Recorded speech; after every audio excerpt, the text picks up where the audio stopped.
Mga inutil kayong mga ICI kayo dyan. Mag-resign na kayo. Willing kayo to compromise para may transparency.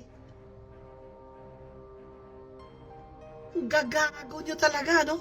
Kayo pa willing mag-compromise sa amin, sa mga tao. Eh, may constitutional right kami to information, di ba? Mga gago kayo dyan.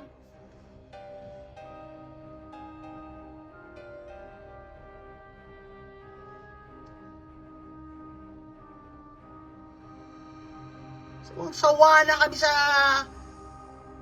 mga katutaan nyo, mga kahayupan na walang mananagot. Walang mananagot. Si Romualdez pa ngayon ang hero? Aba, putang ama! Ang mastermind pa ang mag-state witness. Eh, yun ang i-recommenda nyo, mga ICI kayo, mga inutil kayo.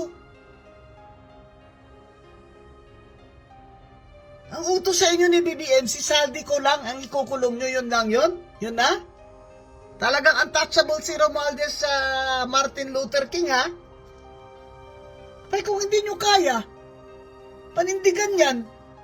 Yung po naman yung ICI na yan, wala nang trust ang tao sa inyo, ay mag-resign na kayo lahat.